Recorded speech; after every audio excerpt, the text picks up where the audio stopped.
11 minutos, segundo bloque de nuestro especial que hemos tenido hoy día por radio y por televisión. En esta parte nos va a acompañar el periodista Miguel Ángel Carrillo junto a una de nuestras invitadas. Ella es la doctora en psicología y actual directora del Núcleo Científico y Ciencias Sociales del Centro de Excelencia en Pedagogía Económica y del Consumo de la Universidad de la Frontera, Marianela de Negri. ¿Cómo le va, doctora? Buenos días, bienvenida. Muy bien, y es en psicología económica. ¿Psicología económica? No pedagogía económica. Y yo me equivoqué, lo reconozco, largamente, me equivoqué. Miguel Ángel. ¿Cómo está, Rolando? Muy buenos días, doctora, un gusto en saludarlo.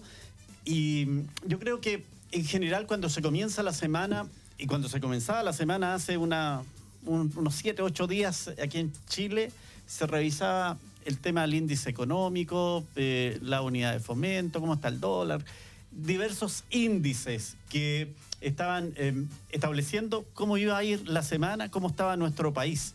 Pero ha cambiado, Chile ha cambiado. Bienvenida, un poquito más saludarla. Un poquito más cerca del micrófono, doctora. Ahí. Sí, Chile cambió, Chile despertó. En psicología nosotros tenemos un término que es el insight. Ya. El insight es la capacidad de darse cuenta. Y cuando una persona tiene un insight, o sea, cuando se da cuenta, ya no hay vuelta atrás. Porque tú ya no puedes volver al estado en que no te dabas cuenta, si te fijas. Entonces, desde esa perspectiva, efectivamente, yo creo que esto se fue acumulando, históricamente, el resentimiento, la desigualdad, y finalmente explotó, y Chile despertó. Entonces ya no tenemos vuelta atrás. Ahora hay que ver cómo enfrentamos este nuevo Chile. Eso es precisamente la pregunta para quienes nos están siguiendo a través de la televisión, a través de la radio. ¿Cómo se sale de este momento en Chile? Ustedes pueden opinar a través de nuestro WhatsApp, el más 569-7141-5007. Vi una carta de un director en un medio, decía, problema político con los políticos. Porque claro, hoy día hay un 14% de aceptación al presidente, sí, pero los partidos políticos en general están igual. Están igual. Sí. ¿Cómo lo hacemos entonces? Claro, mira, yo creo que el problema que ha tenido Chile y su clase política es que ellos han oído, pero no han escuchado. En psicología hacemos una diferencia. Escuchar es ponerte en el lugar del otro para entender efectivamente qué le está pasando.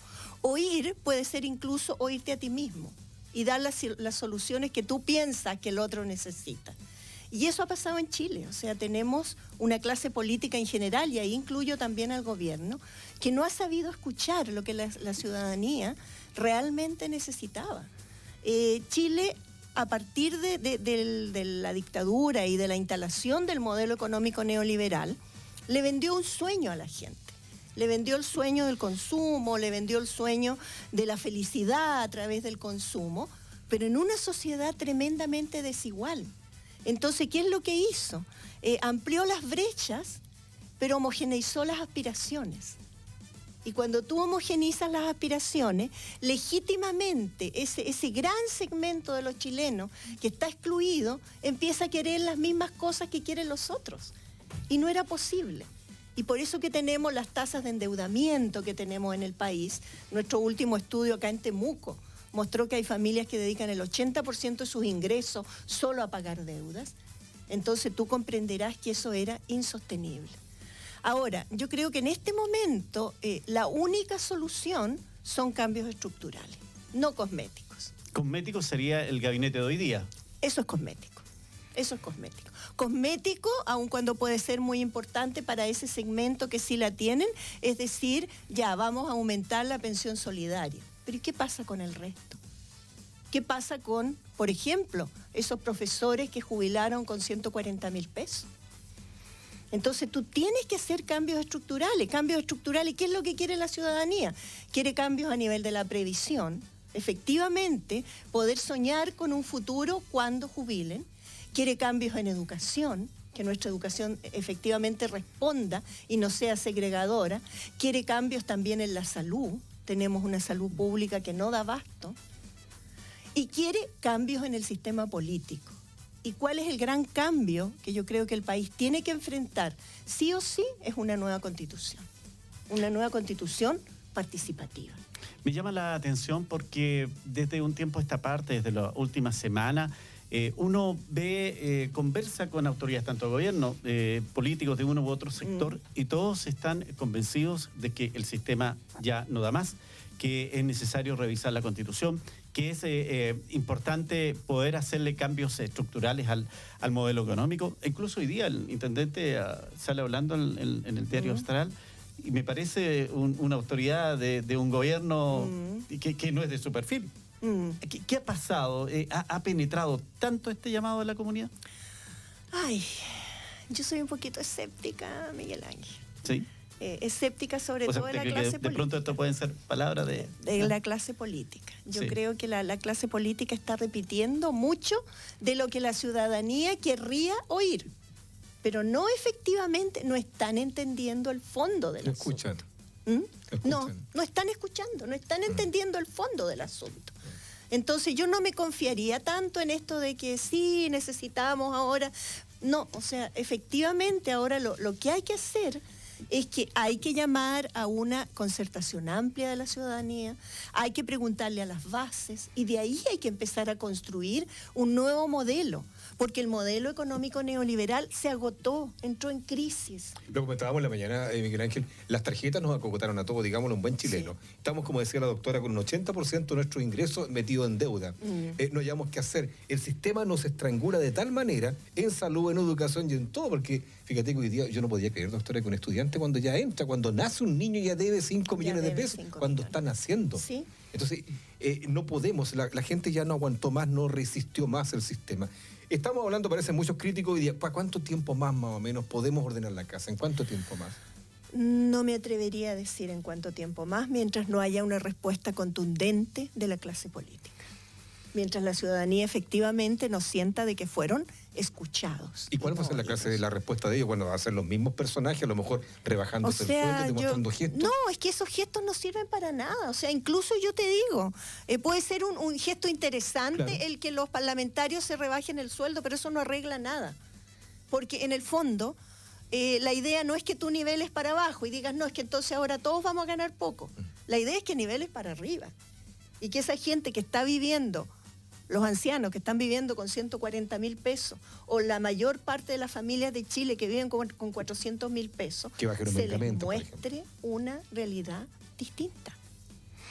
Doctora, uno de los elementos que ha sostenido los gobiernos después de la dictadura apuntan generalmente al resultado de la macroeconomía. Chile por años, en un momento fue el león, fue el tigre, el jaguar, sí. Fuimos un oasis, dijo finalmente el presidente Piñera. ¿Qué ocurre con eso? El establecer un cambio en esa línea también significa que nuestro país comienza a tener alguna variación en su comportamiento internacional económico. O sea, mira, yo creo que una sociedad más justa tiene además ventajas a nivel macroeconómico. Porque una sociedad más justa y una ciudadanía más tranquila, con sus necesidades básicas cubiertas, también es una ciudadanía que va a estar más dispuesta a aportar al desarrollo de todo el país. Lo muestran los países desarrollados, sobre todo los países nórdicos, donde prácticamente la desigualdad es muy baja y aquella que existe es paliada con buenas políticas públicas. Y son países productivos, son países con buenos índices macroeconómicos. O sea, el costo que nosotros hemos pagado ha sido a costa de nuestro pueblo, de nuestra gente. De hecho, en Europa dicen que cómo es posible que un país sudamericano como Chile sea gobernado políticamente y económicamente por 7 familias. Justamente. Cosa que no ocurre en Europa, por ejemplo. Claro, y además, ¿cómo es posible que seamos uno de los países más desiguales del mundo? Así es. Porque no es solo de Latinoamérica, del mundo. ¿Cómo es posible que el 80% de la riqueza esté en manos de menos del 20% de un grupo? Entonces, eso no puede ser. Eso no es sostenible. No es sostenible incluso en el tiempo. O sea, esta burbuja en la que nosotros vivimos tantos años tenía que reventar y tenía que reventar por su propio peso. Doctora, evidentemente que aquí uno comienza a pensar, si todos concluíamos en esto, ¿por qué se tiene que gatillar cuando 2 o 3 chicos saltan un torniquete de un servicio de locomoción? Es como que llama la atención eso. Sí, es que esa fue como la gota que rebalsó el vaso, digamos, y además yo creo que fue el gesto de una generación que no tiene miedo hacia la que sí tenía miedo. Porque Chile quedó muy fracturado con el régimen dictatorial. Chile quedó con una mayor parte de su población adulta con mucho miedo y que se ha ido tragando, digamos, su miedo y su resentimiento. Pero esta generación joven no vivió la dictadura y por lo tanto no tiene miedo. ¿Ya? Es la generación, además, que sienten que no tienen futuro porque el sistema no se los permite. Entonces, desde esa perspectiva, yo creo que fue un mensaje muy poderoso que los jóvenes lo venían dando hace tiempo. O sea, ustedes recuerden la Revolución Pingüina. Sí, claro. O sea, hace tiempo que los jóvenes venían diciendo, ojo, nosotros sentimos que no tenemos futuro. ¿Qué tipo de país nos están ofreciendo? Y los adultos no escuchaban. Y yo creo que ahora el gran cambio fue que sí escuchamos a los jóvenes. Y hay un tema generacional porque hemos visto incluso los Rayados. Mamá, esta marcha es por ti, sí. Mamá, estoy en la calle por ti, sí. Porque el segmento adulto como que en esto está tomando palco. Yo creo que estaba tomando palco, sí. Pero ahora se ha ido incorporando. El viernes se demostró eso en el país. Yo te digo, a mí me ha emocionado mucho ver incluso adultos mayores que con todo el riesgo que implica ir a una marcha están ahí. Están ahí, porque en el fondo el mensaje de los jóvenes fue: no tengan miedo. Doctor, ¿es bueno, por ejemplo, que una sociedad que viene ansiosa y con hambre de clamar por un cambio, trabajemos todos juntos, se le haya repelido con tanta violencia, con tanta energía? No, el autoritarismo nunca es bueno. El autoritarismo te provoca exactamente el efecto contrario. Sí, es lo mismo que si tú a un niño lo golpeas. A un niño tú no le vas a enseñar nada golpeándolo, al contrario, le vas a enseñar a estar resentido. Eso es lo que ha pasado, o sea, es injustificable de todas maneras. Y además yo creo que aquí hay otro costo que no se ha evaluado, ¿eh? Chile había ido logrando paulatinamente reconciliarse con sus Fuerzas Armadas y reconciliarse con Carabineros de Chile. Situación que volvió ahora a punto cero. Se rompió. Y ese es un costo de imagen que yo no sé si efectivamente estas instituciones lo tienen en cuenta. Ahí dos cosas me llaman la atención ahí. Primero, se entiende que el presidente Piñera, a pesar de que tiene un perfil absolutamente económico, más del mundo de los negocios, pero con un gabinete que también evidentemente tiene una mirada democrática, o debería tenerla, fueron elegidos por el voto popular, asume un costo que si uno, y hasta el poblador más humilde de nuestro país lo entiende, apagó el fuego con benzina. Con benzina. ¿Cómo se toman esas decisiones desde el punto de vista psicológico? ¿Qué pasa por la mente de las autoridades? Hubo un tema ahí de que sentir que se les venía el mundo encima, que fue una reacción como para poder evitar efectos mayores, porque en la Araucanía no pasaba nada, pero también tuvimos ese estado excepcional. A ver, yo vuelvo ahí a las raíces que nos dejó la dictadura. Y hay cosas que las llevan ciertos segmentos políticos en el ADN. Y que aprendieron que la forma en la que se resolvían los problemas era así. Entonces, desde esa perspectiva, ellos no encontraron otra salida que esa, pero que fue la peor salida.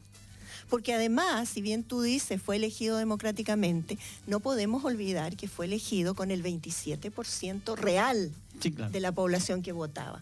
Por lo tanto, no nos representa desde esa perspectiva. Entonces, yo creo que cuando tomaron esa decisión, qué lástima que no hubo alguien más cuerdo que le dijo: oiga, momento, cálmese.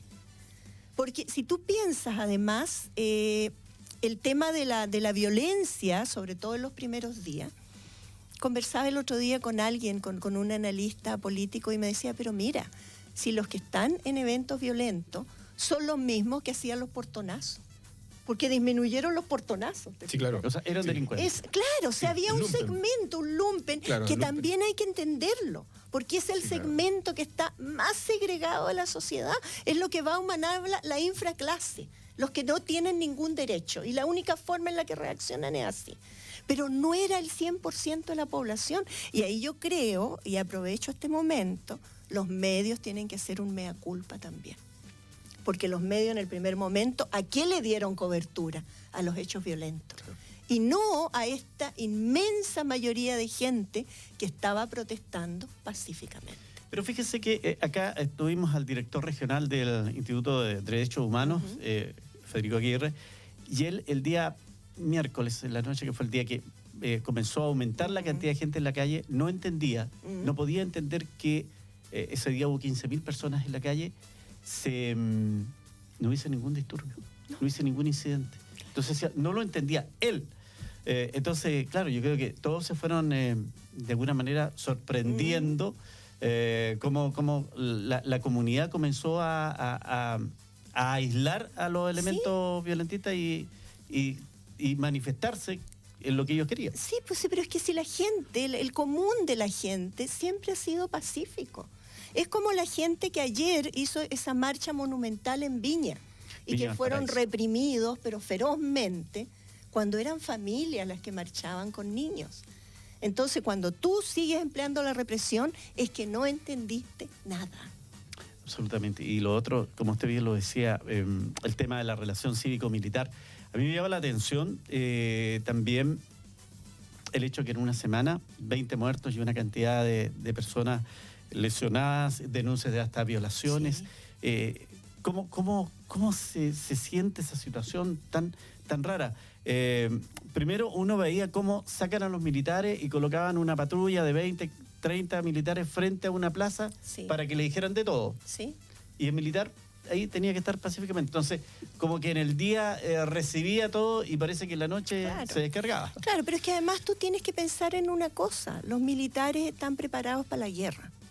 Entonces, si tú, como gobierno, sacas a la calle a gente que está preparada para la guerra, ¿cuál es el mensaje que estás dando? No, absolutamente. Sí, ese es el tema. Y si además se refuerza con el mensaje que da el propio presidente. Que dice que estamos en guerra, o sea, y que fue magistral la reacción de la ciudadanía cuando le dijimos, no, estamos en paz, si nunca hemos estado en guerra.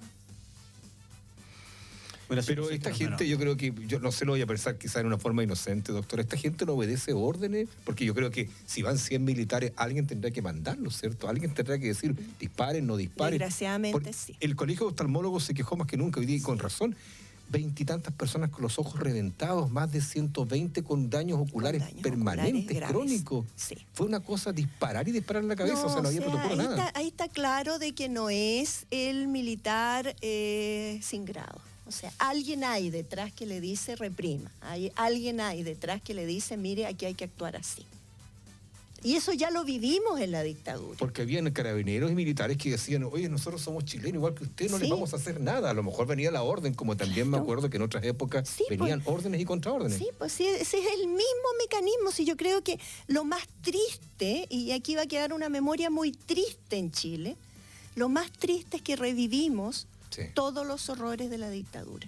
Tenemos jóvenes desaparecidos, que nadie sabe dónde están. El 4 solamente. 4, dice hoy día el director del Instituto Nacional. Bueno, los 68 que están, aparecieron. Sí, pero hay varios que han aparecido muertos. Sí, claro. Entonces eso no puede ser. O sea, no puede ser que en democracia tú desaparezcas. No puede ser. A menos que quieras desaparecer de manera voluntaria en circunstancias distintas. Pero acá los desaparecieron porque los tenían retenidos, porque los retuvieron ilegalmente. Entonces, eso es inaceptable. Sin lugar a dudas que cuando se toman estas decisiones hay que asumir las responsabilidades, porque evidentemente ni un herido, ni un muerto, ni un desaparecido podía ser generado. Por supuesto. Que esa fue la gran diferencia con los días de la dictadura, que en ese tiempo a lo más tú podías tomar una foto. Y si es que te tomaban, con suerte, pero te podían quemar por tomar fotos, lo que le pasó a Rodrigo Rojas de Negri. Y a Carmen Gloria Quintana. Entonces, pero ahora tienes miles de ojos que te están observando y que te están grabando. Hagamos una pausa, les invito a un pequeño alto, ¿no? ¿Cierto? Sí. Y luego seguimos hablando, está re interesante la conversación, visto desde el punto de vista de la psicología, ¿ya? Psicología y no pedagogía, doctora. Psicología. Hagamos una pausa, vamos a ir a comerciales y vamos a estar de vuelta con la última media hora, donde el periodista Miguel Ángel Carrillo está conversando hoy día con nuestra invitada Marianela de Negri. Ella es nuestra, es de la Universidad de la Frontera, como diría alguien por ahí, cierto, docta en este tema tan interesante para saber por qué explotó esto, para dónde vamos. ¿Cuál es la pausa? ¿Qué es lo que esperamos? Eso a la vuelta de nuestra pausa que hacemos en este instante.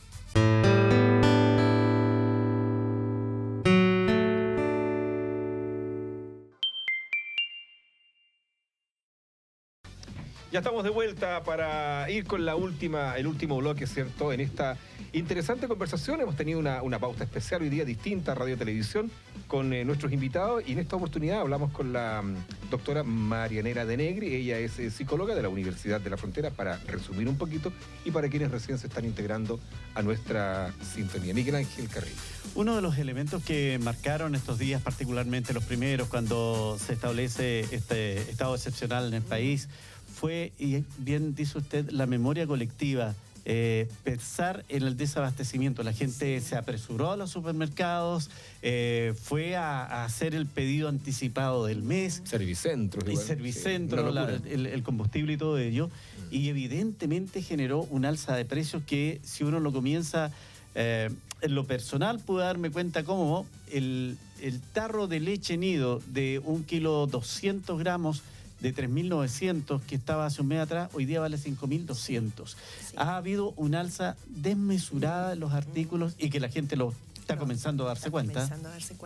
Mira, lo que pasa es que yo creo que la gente respondió a una catástrofe social. Respondió igual como habría respondido ante un terremoto o ante cualquier otro tipo de catástrofe. Y sobre todo porque los mensajes que venían no eran mensajes que te dieran calma. O sea, si tú piensas que incluso circuló, espero que contra su voluntad, un mensaje de la primera dama en que llamaba a abastecerse porque iba a haber un quiebre en la cadena de alimentos. Entonces todo eso hizo que la gente se desesperara. La harina se compraba de una manera increíble. Claro, porque la gente, mira, y sobre todo si a ti te dicen hay estado de excepción, ¿qué es lo que piensa la gente? No voy a poder salir a la calle. No voy a poder, me voy a tener que quedar encerrado. Es que nos acordábamos de la otra época. De la otra época. Cuando no se podía salir porque te disparaban. Podía porque te disparaban. Entonces, claro, eso fue si se revivió toda la memoria colectiva. Si eso fue, yo creo, lo más traumático y que efectivamente no se ha dimensionado el efecto que esto va a tener en la salud mental de la población. Chile ya era uno de los países con los mayores índices de problemas de salud mental en toda Latinoamérica. Ahora yo creo que eso se va a doblar. La cantidad de trastornos de ansiedad, la cantidad de crisis de pánico, la cantidad de crisis por estrés, se va a aumentar. Y durante en los últimos meses ya se estaba sacando algunos material referido a la situación de los niños. Sí. Que la salud mental de los niños estaba muy, muy complicada en Chile. Claro. Imagínate ahora los niños que vivieron toda esta experiencia. Los niños que empezaron a ver cómo en las redes sociales aparecían militares matando gente.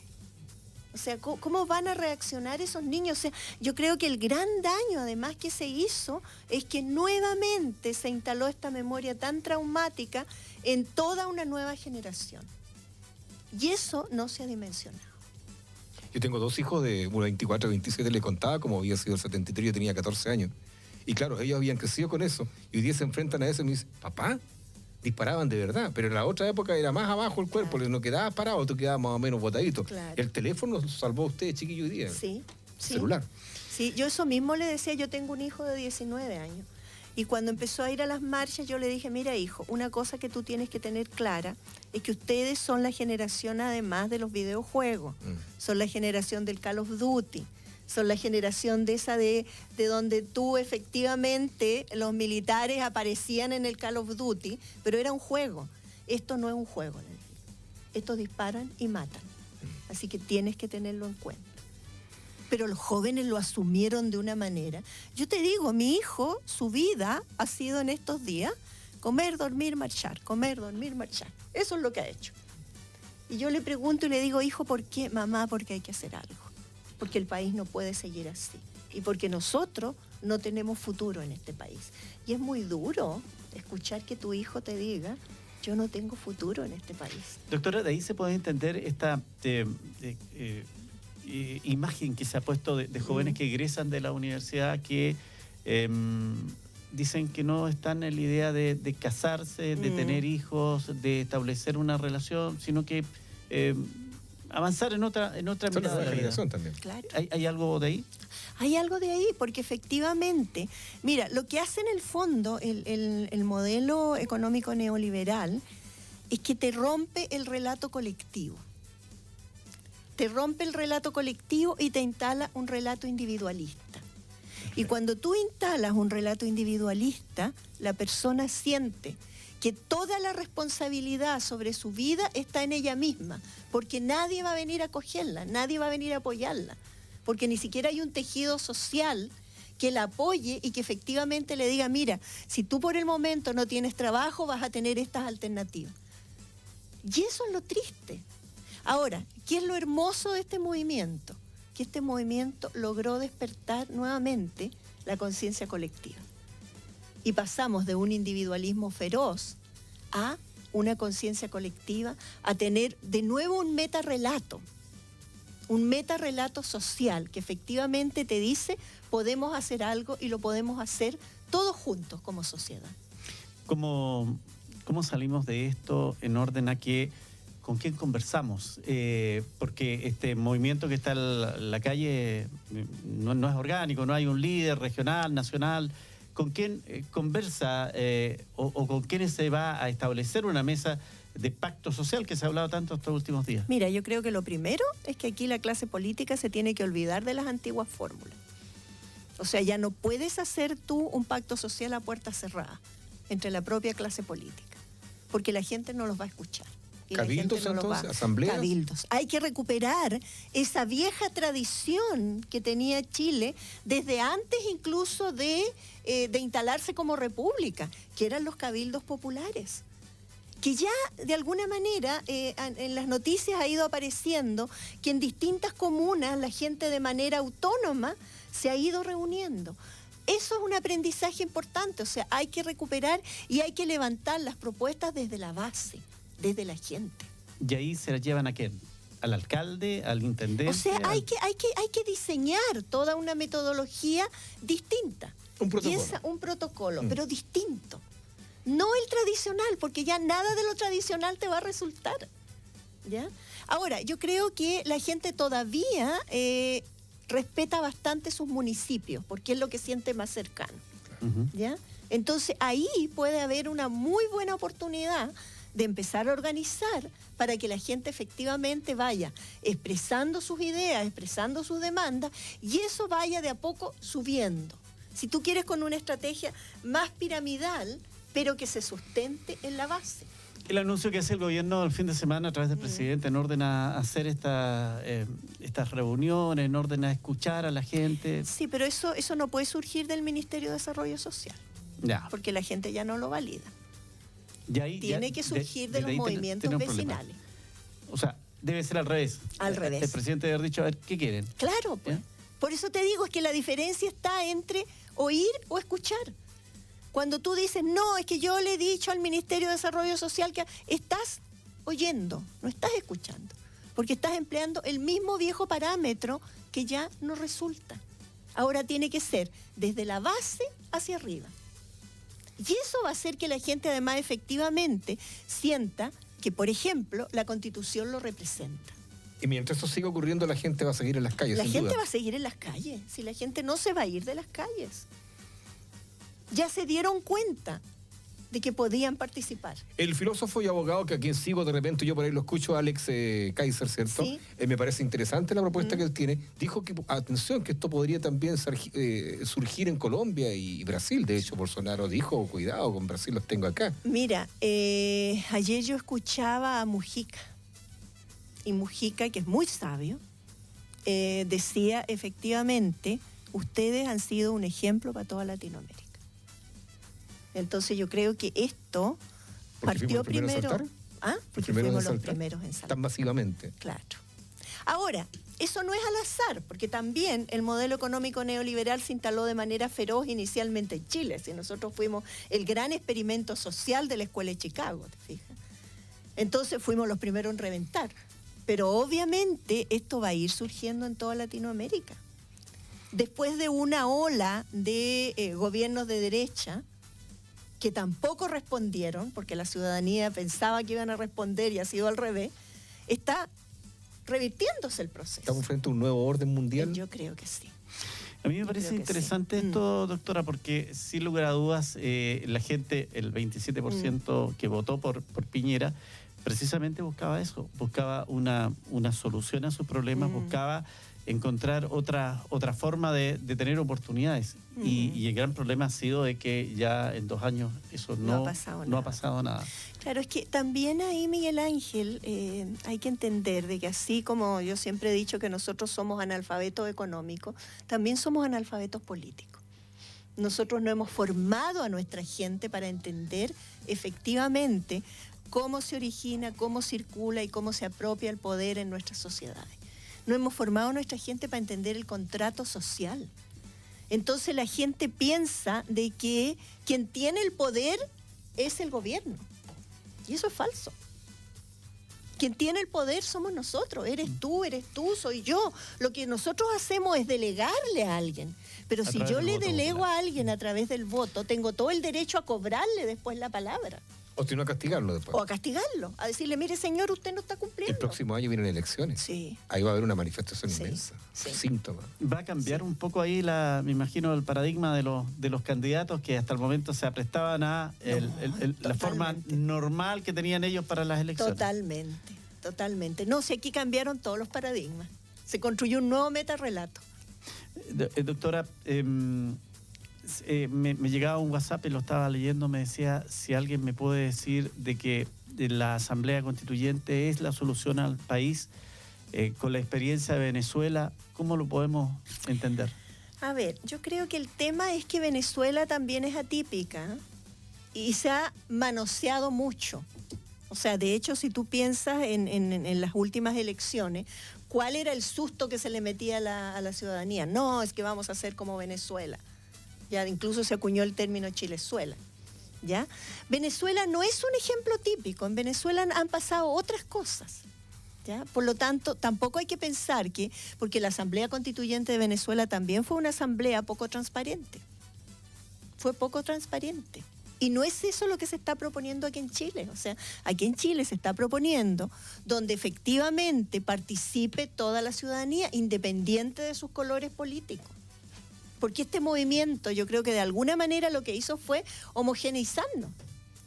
Si tú ves en las calles gente que dice, yo no soy de izquierda, yo voté por Piñera, pero yo siento que también estoy mal y que por lo tanto este movimiento me representa, eso es un mensaje poderosísimo. Movimiento que no tiene color político. No tiene color político, tiene color ciudadano. Ese es el único color que tiene. El momento que parezca una bandera política, va a haber...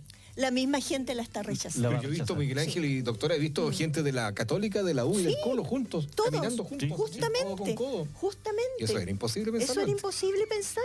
Por eso que te digo que yo creo que lo maravilloso de este movimiento es que nos permitió construir nuevamente un metarrelato colectivo, social. Sentirnos un pueblo de nuevo. Estamos a como 10 minutos de que se conozca el nuevo gabinete. Nos han llegado algunos antecedentes. Interior dice, viene Evelyn Matei, Hacienda Alejandro Fosley. Se mantiene Teodoro Rivera, la CGO Carla Rubilar, CESPRES Gonzalo Brunel, se mantiene. Obras Públicas Pedro Brown, Educación Mario Baistor. Este caballero de, ¿cómo se llama? De un movimiento. Educación 2020. 2020. Economía Eduardo Ninat. Agricultura Javier Macaya. Trabajo Juan Pablo Suet. Deporte Soledad Pacarreza. Defensa Juan Francisco Gali. Vivienda Cristian Monkever. Justicia Lorena Recabarren. Desarrollo Social Sebastián Siches, se mantiene. En Salud Enrique París. Transporte René Cortázar. Otro rescatado de la historia. Sí. Se mantiene Isabel Pla, Mujer. Medio Ambiente Carolina Schmidt. Cultura Consuelo Valdés. Ciencia Andrés Couve. Bienes Nacionales Felipe Ward. Minería Waldo Procurica. Energía Juan Carlos Llobet. Es una mixtura. Es una mixtura. No es lo que se esperaba. Maquillaje. Aparentemente con el anuncio. Maquillaje. Esta no va a ser entonces. No, yo creo que esta no es la solución. O sea, yo creo que, a ver, para ser justo, yo creo que acoge sí una parte de la demanda ciudadana que surgió a raíz de la represión, que fue el tema de que el ministro del Interior se fuera, ¿ya? Pero eso no soluciona el problema. A propósito de esto, me dicen que estamos listos con una cuya apoyo, porque esta mañana habló el senador de la Araucanía, Francisco Buenchumilla, en Santiago. Están todos en la capital, y para referirse precisamente a este cambio de gabinete y otros temas puntuales. Pasemos a escuchar y ahí seguimos comentando.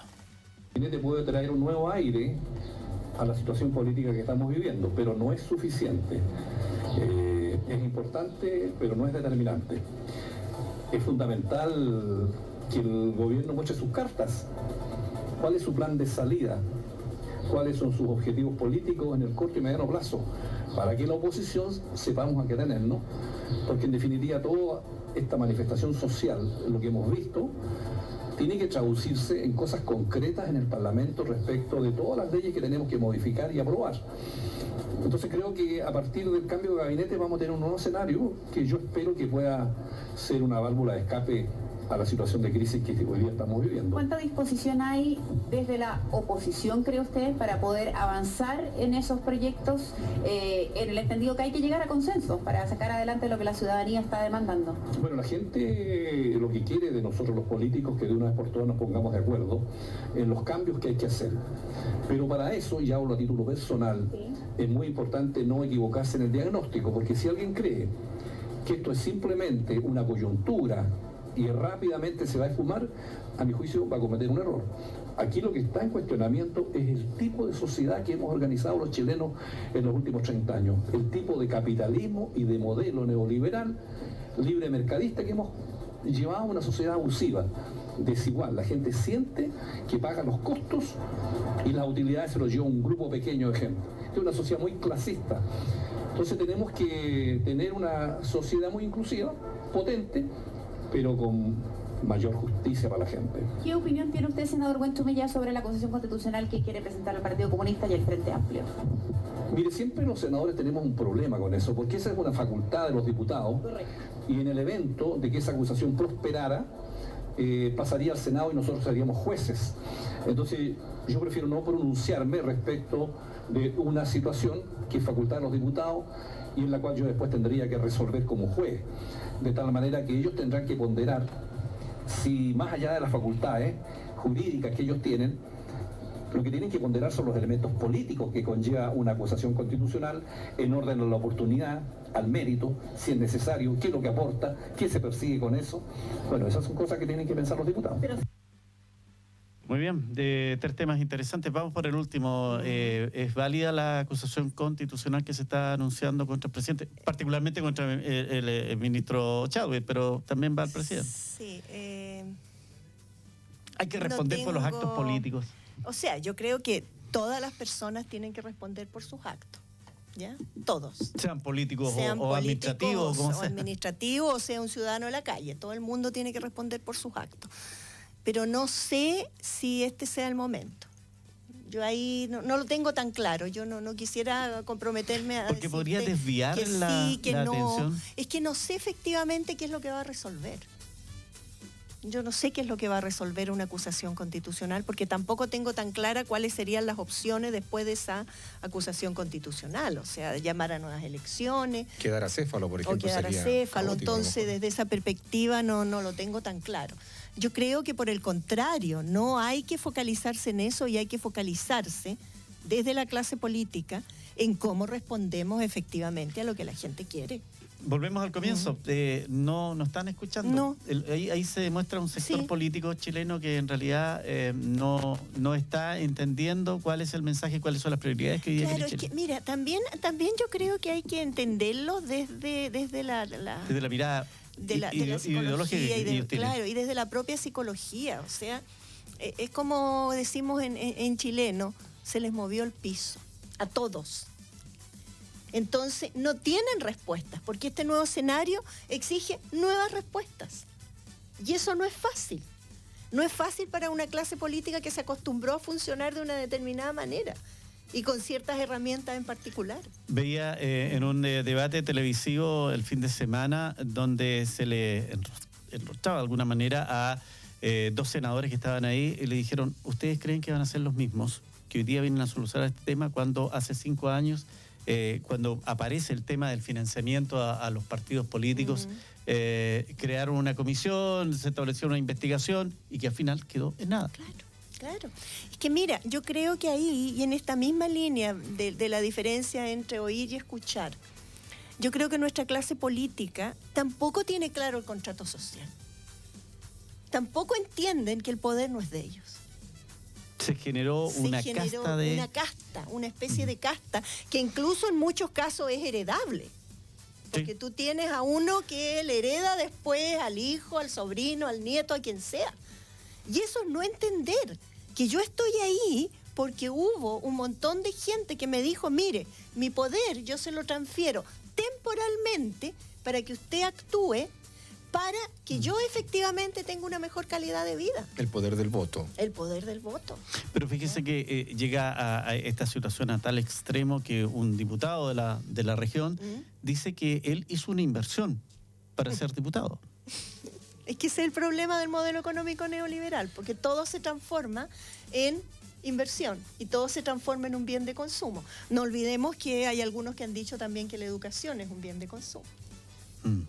Doctora, para ir concluyendo por mi parte esta conversación, evidentemente que necesitamos que esté esta presión, que la gente esté en la calle. Sin embargo, claro, hay gente que comienza a sentir ya los efectos, porque también tienen que pensar en que mensualmente tienen que pagar, son los locales chicos, son la gente que tiene que salir a diario, que vive a diario, como decimos. Hay que seguir trabajando. Sí, ¿cuánto tiempo le da usted a esto? ¿Cuánto tiempo es que va a estar esta situación que para algunos se está tratando de normalizar, pero no tiene nada normal? Hoy día sale uno a Temuco, a las calles del centro de Temuco, y uno ve que no hay nada de... Mira, yo creo que puede que haya un segmento de la población que se vaya restando, pero no durmiendo de nuevo. Que se vaya restando, que vuelva un poco al cotidiano, digamos. Pero hay otro segmento grande que no se va a sumar a eso. Y en eso especialmente están los jóvenes. Los estudiantes y los jóvenes. Claro, porque los jóvenes dijeron no va más y aquí vamos con todo. Y lo otro, yo no sé, hice el ejercicio, y esto no lo he leído ni me lo ha contado nadie. Yo caminé el día martes por el centro de Temuco hasta calle Prat por Claro Solar. No pude pasar porque había una... No sé qué pasó hoy. Carabinero me dijo no se puede entrar acá. Caminé por Prat hasta llegar a Portales y desde calle General Maquena hacia la estación era un Temuco normalísimo. Los locales estaban abiertos, los supermercados estaban funcionando, acá estaban cerrados. Sí. ¿Cómo se entiende esto? ¿Hay como 2 Temucos? Mi estudiante me enseñaron una expresión que yo no la conocía. Me enseñaron el centro bueno y el centro malo. ¿Ya? ¿Y qué el centro bueno está aquí. Claro, y me dijeron en el fondo, el centro bueno es el de los mayores privilegios, el de las multitiendas, y el centro malo es el del pueblo, es el centro del negocito chico, del cotidiano. Claro, pero de esa perspectiva, yo diría que el centro del pueblo está en la Feria Pinto, está eso, claro, pero eso está normal. Pero es que la gente se las arregla para seguir funcionando, porque sabe que tiene que seguir funcionando, ¿ya? Pero igual esa gente abre su negocito, atiende y después se va a marchar. ¿Te fijas? Entonces, por eso te digo, es probable que un segmento por necesidad se tenga que restar, pero eso no significa que va a abandonar el movimiento. Así que aquí hay que escuchar a la gente. Sí, esa es la clave. Hay que escuchar. Esta semana es clave para eso. Esta semana es clave. Porque además esta semana se intentó dar una falsa imagen de normalidad porque venía la visita de las Naciones Unidas. ¿Ya? Es como tú, que estás en tu casa y te dicen, ¡uy, vienen visitas! Y tú tienes todo desordenado, entonces ¿qué es lo que haces? Debajo de la alfombra tiras la basura, digamos. Sí, pero también están llamando otras fuerzas a que vienen visitas por temonos mal. Justamente, porque la gente no se cuenta, no se cree ese cuento. Claro. O sea, ¿por qué vamos a mostrar una falsa imagen de un oasis que no cuando existe. no somos un oasis. Nos preguntan por acá, los políticos se encargaron de podrir el sistema. Ahora en el nuevo cambio de gabinete bastantes de sed, dice sospechoso el tema. Por el cambio de gabinete. Sí, que todo esto viene después de las 12, Miguel Ángel. Sí, al mediodía está anunciado, debe estar ya preparándose todo, vamos a estar atentos a lo que está pasando. Así que, bueno, doctora, agradecer la gentileza de darnos estos minutos para poder conversar, darle en la fácil, contarle a la gente cuál es la mirada que se tiene, porque, ojo, la academia también de pronto está muy arriba y la gente reclama.